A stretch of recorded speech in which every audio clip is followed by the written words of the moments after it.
खबर दिन भर देखेंगे आप। मैं हूं आपके साथ आपका मेजबान रहीम अहमद खान। नजर डालेंगे देश और दुनिया की तमाम बड़ी खबरों पर। आगाज हेडलाइंस के साथ करेंगे।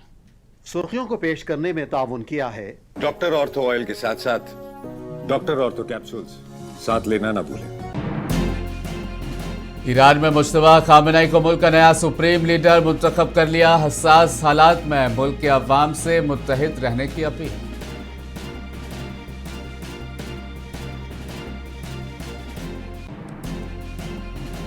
रूसी सदर व्लादिमीर पुतिन ने मुश्तबा खामेनेई को मॉस्को की हिमायत का किया यादा। चीन ने कहा ईरान की खुद मुख्तारी का किया जाए एहतराम।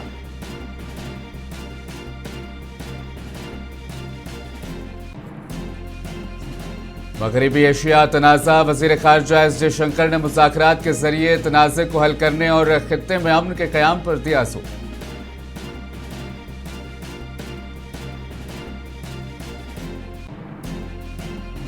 तीस साल हुक्मरानी में बीजेपी ने गुजरात को पहुंचाया नुकसान। गुजरात में आम आदमी पार्टी के इजलास से अरविंद केजरीवाल का खिताब।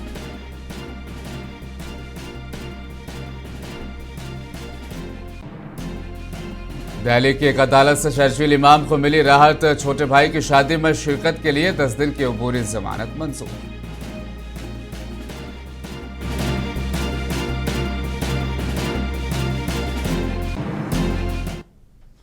और अब खबरें तफसील के साथ। ईरान की मजलिस से खबरकान रहबरी ने मुश्तबा खामेनेई को मुल्क का नया सुप्रीम लीडर मुंतखब करने का ऐलान कर दिया है। मुश्तबा अपने वालिद आयतुल्लाह अली खामेनेई की जगह लेंगे, जिन्हें 28 फरवरी को तेहरान पर अमेरिकी और इजरायली हमले में शहीद कर दिया गया था। 28 अरकान पर मुश्तमिल मजलिस से खबरकान रहबरी ने एक बयान में ऐलान किया कि आज के गैर मामूली इजलास में माहिरीन की मजलिस के नुमाइंदों के फैसला कुन वोटिंग की बुनियाद पर मुश्तबा हुसैनी खामेनेई को 1979 में क़याम के बाद से इस्लामी जमहूरिया का तीसरा लीडर मुकर्रर किया गया है। ईरान के मजलिस से खबरगान रहबरी ने ईरानी अवाम से इत्तेहाद बरकरार रखने और नए सुप्रीम लीडर की बैत करने की अपील की थी। ईरान की सुप्रीम नेशनल सिक्योरिटी काउंसिल के सेक्रेटरी अली लारिजानी ने कहा कि मुश्तबा खामेनेई उनके हसास हालात में ईरान की क़यादत करने की सलाहियत रखते हैं। हम नए लीडर के पीछे मुत्तहिद होकर खड़े होने की अपील करते हैं। उन्होंने ये भी कहा कि माहिरीन की मजलिस ने हमलों के खतरात के बावजूद मुश्तबा को नया लीडर मुंतखब किया है।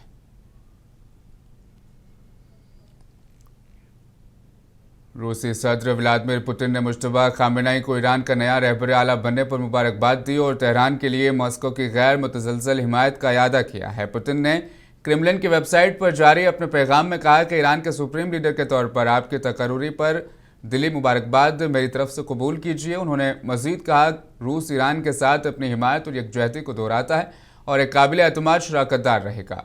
उन्होंने एतमाद जाहिर किया कि मुश्तबा खामेनेई अपने वालिद के मिशन को जारी रखेंगे और ईरानी अवाम को इस कड़े इम्तिहान में मुत्तहिद करेंगे। चीन ने भी कहा कि मुश्तबा खामेनेई ईरान के आइन के तहत सरबराह मुंतखब हुए हैं। चीन ने कहा कि ईरान की सालमियत और खुद मुख्तारी का एहतराम किया जाना चाहिए।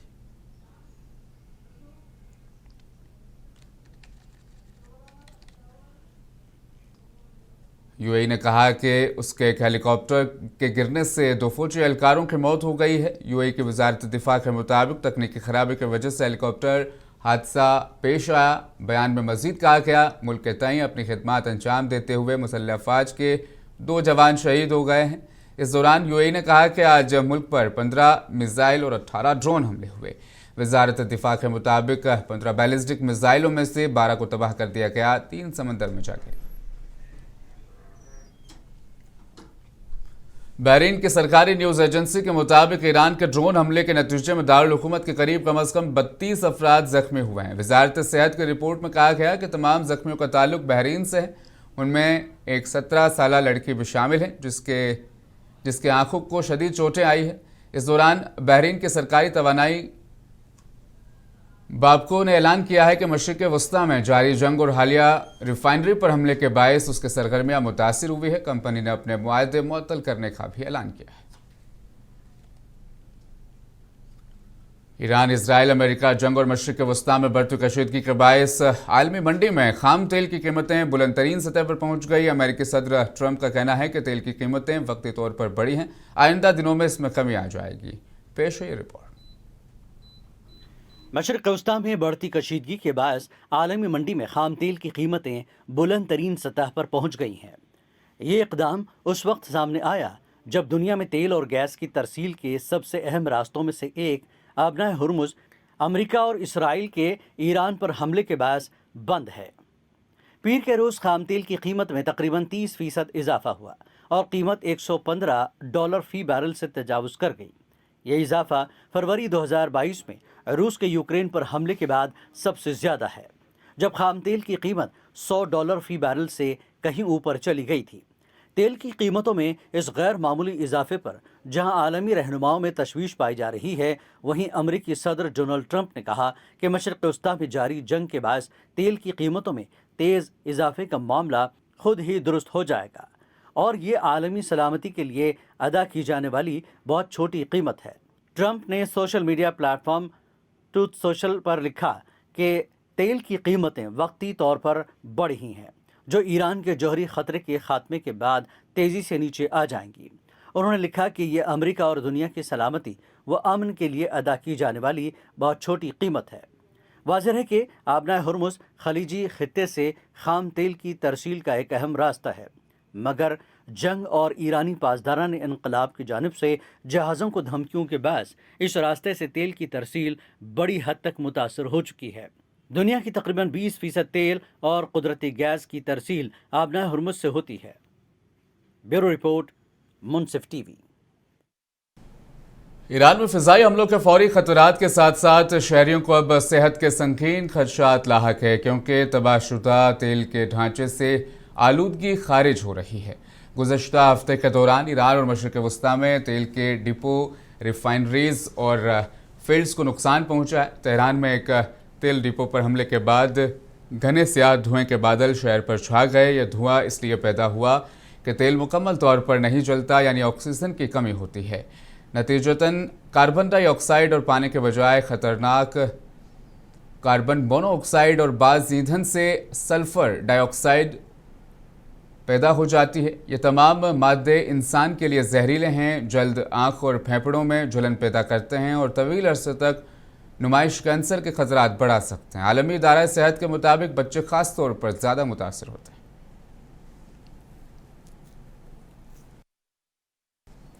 ईरानी जहाज़ आरिस डेना को हिंदुस्तान ने लंगरअंदाज होने की इजाज़त दी थी। 3 दिन बाद उसे अमेरिकी आबरूज यानी तारपीडों ने निशाना बनाया। वज़ीर ख़ारजा एस जयशंकर ने कहा कि ईरान ने 28 फरवरी को अपने 3 जहाज़ों को हिंदुस्तान बंदरगाहों पर लंगरअंदाज करने की इजाज़त मांगी थी। इस दौरान अमेरिका और इसराइल ने ईरान के खिलाफ जंग शुरू की और हिंदुस्तान ने इजाज़त 1 मार्च को दी।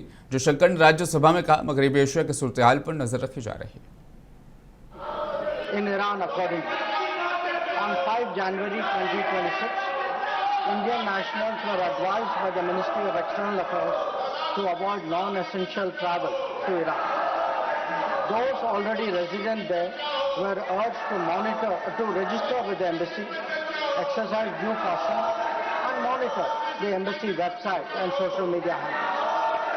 A second advisory was issued on 14 January, reiterating this advice to avoid travel in even stronger terms. The Directorate General of Shipping, Mumbai, in parallel, issued its own advisory on 14 January for Indian seafarers, asking them to follow embassy advisories and avoid unnecessary movement ashore. Recruitment and Congress के member of parliament और लोकसभा में LOP Rahul Gandhi का कहना है कि मगरबी Asia में जो कुछ हो रहा है उससे कितना माली नुकसान होगा, हमारी मईशत को काफ़ी नुकसान होने वाला है। हम पहले ही स्टॉक मार्केट पर इसका असर देख सकते हैं। जो वेस्ट एशिया में हो रहा है उससे कितने रुपए का नुकसान होगा, मतलब सेंट्रल चीज़ है, मतलब एक प्रकार से पैराडाइम शिफ्ट करने की लड़ाई चल रही है। उससे हमारी इकोनॉमी को ज़बरदस्त नुकसान होने वाला है। स्टॉक मार्केट का आपने देख लिया, यूएस डील साइन कर दी है मोदी जी ने, बहुत ज़बरदस्त चोट लगने वाली है देश को। तो उस पर डिस्कशन करने से क्या प्रॉब्लम है, यही हम मांग रहे हैं। और उसके बाद हम दूसरी इशू पे डिस्कशन करेंगे। बट आपको क्या लगता है, वेस्ट एशिया का जो मामला है क्या वो ज़रूरी नहीं है क्या? फ्यूल प्राइस, इकोनॉमिक डेविस्टेशन, ये ज़रूरी नहीं है क्या? तो ये जनता की इशू है, इसको हम ज़रूरी मानते हैं, इस पे हम समाजवादी पार्टी के सरबराह अखिलेश यादव का कहना है हुकूमत को वाज़ेह तौर पर अपना मौक़िफ़ पेश करना चाहिए कि वो जंग को किस तरह से देख रहे हैं और इस मामले पर उसका क्या मौक़िफ़ है। बहुत से हिंदुस्तानी वहाँ फंसे हुए हैं, जिनमें सयाहों के साथ साथ दीगर हिंदुस्तानी शहरी भी शामिल हैं। सरकार अपना पक्ष साफ करे कि वॉर को वो किस तरीके से ले रहे हैं, उनका राय क्या है इस पर। और तमाम भारतीय वहाँ पर फंसे हुए हैं एज ए टूरिस्ट, और भारतीय जो वहाँ पर हैं वो भी फंसे हुए हैं। प्रधानमंत्री जी के साथ जो जर्नलिस्ट गए थे वो पॉलिटिकल जर्नलिस्ट थे, लेकिन जब उनकी कवरेज देख रहे हैं तो वॉर जर्नलिस्ट बन गए, तो वो कैसे लौटेंगे वापस? और फिर हम आत्मनिर्भर की बात कर रहे हैं, हम अमेरिका का ऑर्डर मान रहे हैं, तो हमारी आत्मनिर्भरता और हमारे देश को कोई डिक्टेट कर रहा है कि आपको तेल कितने दिन खरीदना है, कितना ले पाएंगे आप। तो ये कहीं ना कहीं बहस होनी चाहिए, क्योंकि वो परिस्थितियां दूसरी थीं, आज परिस्थितियां दूसरी हैं। इसलिए विदेश नीति पर और जिस तरीके से विदेश नीति नीलाम की है सरकार ने, उस पर चर्चा होनी चाहिए। अपोजिशन जमातें chief election commissioner Gyanesh Kumar को उनको ओहदे से हटाने के लिए नोटिस पेश करने की तैयारी कर रही हैं। जराए ने पीर को इंकशाफ किया कि नोटिस का मसविदा तैयार है और इम्कान है कि इस हफ्ते पेश किया जाएगा। नोटिस की तैयारी के अमल में शामिल टीएमसी के एक सीनियर रुकन पार्लियामेंट ने बताया, ड्राफ्टिंग और मनसूबाबंदी तमाम हमख्याल जमातों की मुश्तरका कोशिशें हैं। दोनों ऐवानों में अमलावरी भी एक टीम की कोशिश होगी। मुज्तबा खामेनेई को ईरान का नया सुप्रीम लीडर मुंतखब कर लिया है। इनायतुल्लाह अली खामेनेई के ये बेटे हैं। नजर डालते हैं इनके हालात ज़िंदगी पर। ईरान में मुज्तबा खामेनेई को नया रहबर आला नामजद कर दिया गया है। वो अपने वालिद अली खामेनेई के जानशीन होंगे, जिनकी हलाकत तेहरान में अपने कंपाउंड पर अमेरिकी और इसराइली बमबारी में हुई थी। 8 सितंबर 1969 को शुमाल मशरक़ी शहर मशहद में पैदा होने वाले मुज्तबा अली खामेनेई के 6 बच्चों में से दूसरे नंबर पर हैं। उन्होंने अपनी सानवी तालीम तेहरान के मजहबी अलवी स्कूल से हासिल की। ईरानी मीडिया के मुताबिक 17 साल की उम्र में मुज्तबा ने ईरान इराक जंग के दौरान कई बार मुख्तसर मुद्दत के लिए फ़ौज में खिदमत अंजाम दी। मुज्तबा खामेनेई ईरान में इक़्तिदार के सियासी ढांचे के अंदर सबसे ज़्यादा पुरअसरार शख्सियात में से एक समझे जाते हैं। अपने वालिद के बरअक्स मुज्तबा खामेनेई ने अवामी ज़िंदगी में अपनी मौजूदगी को काफ़ी हद तक महदूद रखा, क्योंकि उन्होंने कोई सरकारी ओहदा नहीं संभाला है। ना ही वो अवामी तकरीरें करने या मीडिया इंटरव्यूज़ देने के हवाले से मारूफ हैं। अब तक उनकी सिर्फ चंद तस्वीर और वीडियोज़ ही शाये हुई हैं। माहिरीन का कहना है कि मुज्तबा खामेनेई, जो शिद्दत पसंद मुहाफ़िज़ा कारों में शामिल हैं और जिनकी बीवी, वालदा और दीगर अहल खाना अमरीकी इसराइली हमलों में हलाक हुए, उनका सुप्रीम लीडर मुंतखब होना एक वाज़ेह इंतकामी पैगाम है। यह इंतखाब यह ज़ाहिर करता है कि ईरानी क़यादत निज़ाम को बचाने के लिए किसी किस्म की रियायत नहीं करेगी और उनका वाहिद रास्ता तनाज़ा, इंतकाम और इस्तकामत है। ईरान में मजहबी हुक्मरानी का आगाज़ सन 1979 के इनकलाब के बाद हुआ, जिसने शाह को बरतरफ किया और रूहुल्लाह खुमैनी को मौका दिया कि वो एक नया हुकूमती निज़ाम कायम करें जो विलायत फ़िक़िया के उसूलों पर मबनी था। सुप्रीम लीडर मुल्क के तमाम मामलात में हतमी फ़ैसला करने का इख्तियार रखता है और इसका हुक्म सब पर लाजिम होता है। ब्यूरो रिपोर्ट, मुंसिफ टीवी।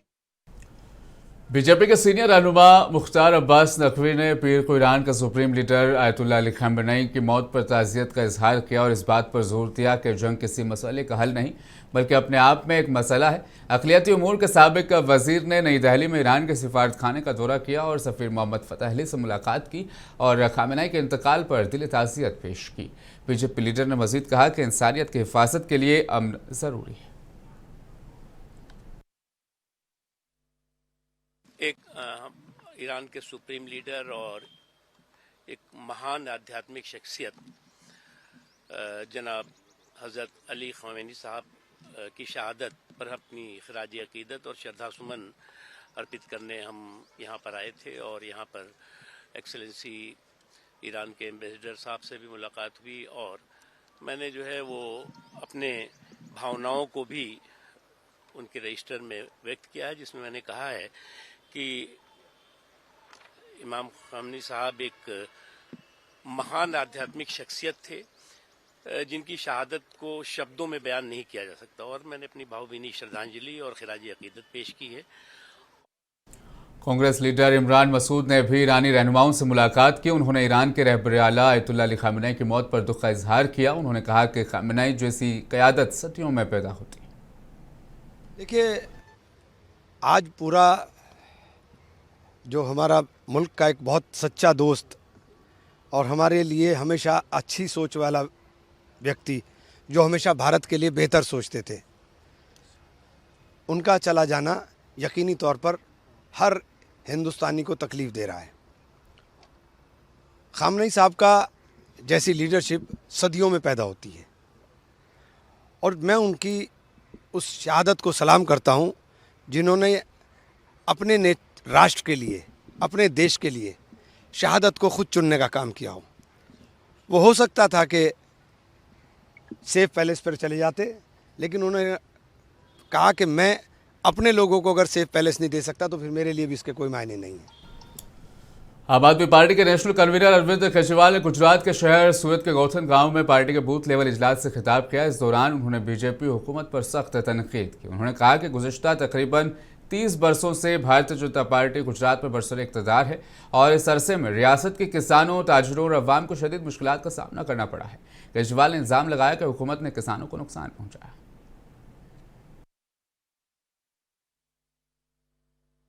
आज पूरे गुजरात के अंदर किसानों में जबरदस्त विद्रोह है, जबरदस्त गुस्सा है। किसान बदला लेना चाहते हैं बीजेपी से, किसान बदला लेना चाहते हैं भाजपा से। इस बार चुनाव के अंदर बदला लेंगे, उनको मजा चखाएंगे किसान पूरे गुजरात के अंदर। पिछले 30 साल से गुजरात में भाजपा की सरकार है। इन 30 सालों में भाजपा ने गुजरात को चूस लिया पूरी तरह से। सब कुछ खा गए बीजेपी वाले, सब कुछ खा गए। किसानों के बीज खा गए, किसानों के खाद खा गए, किसानों का पानी पी गए, किसानों का पैसा खा गए, व्यापारियों का व्यापार खा गए, बेरोजगारों का रोजगार खा गए, स्कूल खा गए, अस्पताल खा गए, सड़कें खा गए, पुल खा गए।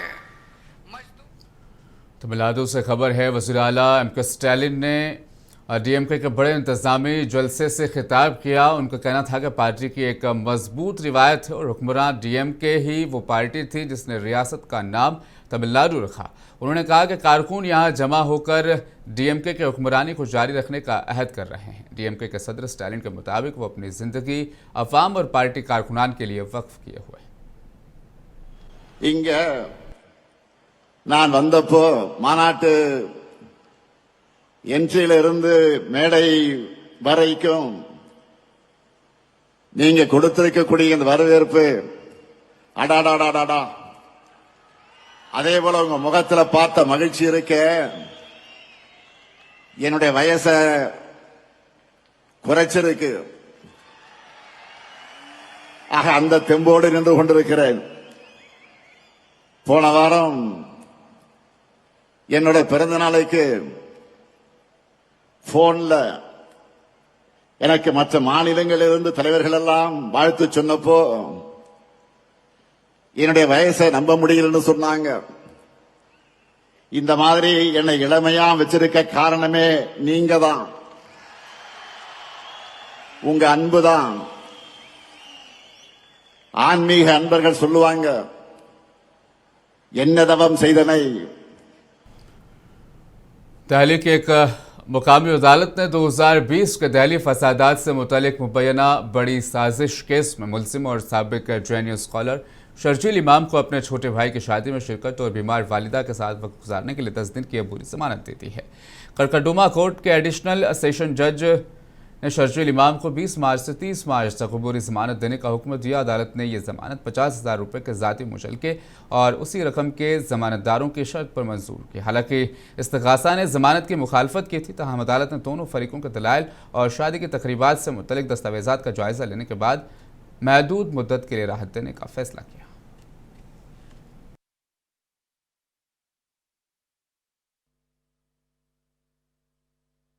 शर्जील इमाम को 10 दिन की इंटरिम बेल दी गई है। उसके भाई की शादी है जिसके लिए इंटरिम बेल एप्लीकेशन हमने लगाई थी। 6 हफ्ते का इंटरिम बेल मांगा गया था, बट 10 दिन का बेल दिया गया है 20 से 30 मार्च के लिए। पहली बार शर्जील जेल से बाहर आएगा इंटरिम बेल पे, क्योंकि इंटरिम बेल उसको अभी तक नहीं मिली थी एक बार भी। और बहुत सारे कंडीशंस लगाए गए हैं इस बेल ऑर्डर में, जैसे कि 2 श्योरिटी 50-50 हज़ार का दोनों का बॉन्ड रहेगा, और सिर्फ अपने घर वालों से और रिश्तेदारों से मिल सकता है, अपने घर पे रह सकता है, शादी के वेन्यू पे जा सकता है, और इस तरीके की तमाम कंडीशंस लगाई। दिल्ली में आम आदमी पार्टी के सदस्य सौरभ भारद्वाज ने कहा कि उन्हें यह समझ नहीं आ रहा कि वीरेंद्र सचदेवा अदालत के फैसले को लेकर क्या कहना चाहते हैं। उन्होंने कहा कि अदालत पहले ही ईडी और सीबीआई की कार्रवाइयों को रोक चुके हैं। क्या रहा मैं अब तक वीरेंद्र सचदेवा की पीसी में यही नहीं समझ पाया कि वो कहना क्या चाह रहे थे, उन्हें क्या मिला आज कोर्ट से। ईडी की सीबीआई की ट्रायल बंद कर दी थी कोर्ट ने।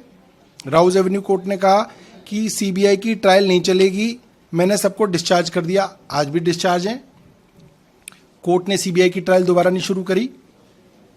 इन्होंने कहा कि साहब आप ईडी की ट्रायल के ऊपर ऑर्डर दे दीजिए कि ईडी की ट्रायल चलेगी, कोर्ट ने वो ऑर्डर भी नहीं दिया। कोर्ट ने कहा जब तक हमारा फैसला नहीं आता ईडी की ट्रायल डेफर हो गई, डेफर मतलब रुक गई, तो ना सीबीआई का मुकदमा चलेगा ना ईडी का मुकदमा चलेगा। तो इन्हें मिला क्या? इन्हें कुछ नहीं मिला। एक जरूर चीज ये मांगने गए थे क्योंकि इनको रात को नींद नहीं आ रही थी। तो वहीं दूसरी तरफ बीजेपी सांसद कमलजीत शेरावत ने कहा कि दिल्ली हाईकोर्ट ने इस मामले में नोटिस जारी करते हुए तफसीली रिपोर्ट तलब की। उन्होंने कहा कि अदालत कानूनी मामले का जायजा ले रही है। दिल्ली हाईकोर्ट ने सिर्फ नोटिस नहीं दिया है, पूरा विस्तृत उसके ऊपर एक रिपोर्ट भी रखी है, और उस ऑर्डर में क्या क्या उनको लगता है कमी है वो भी उन्होंने बताया है।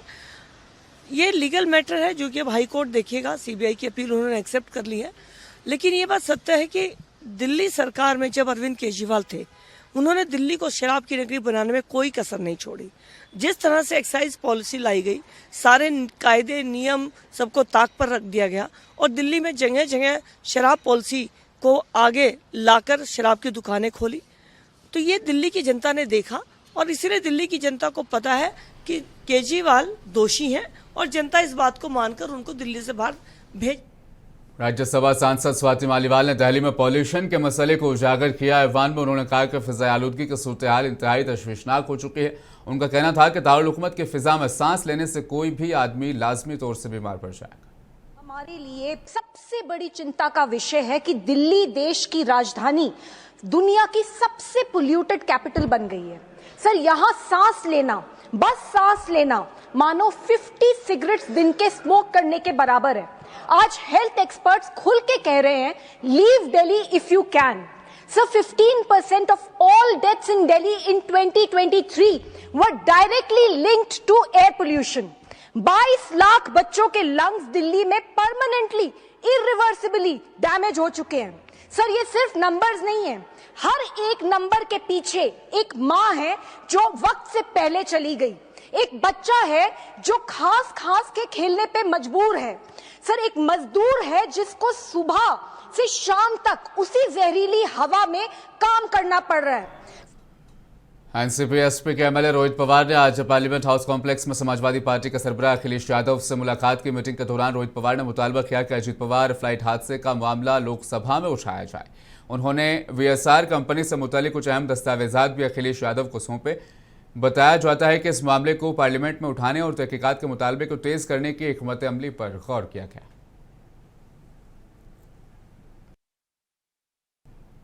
खबर दिन भर में फिलहाल इतना ही। दीजिए इजाजत, बने रहें मुंसिफ टीवी के साथ।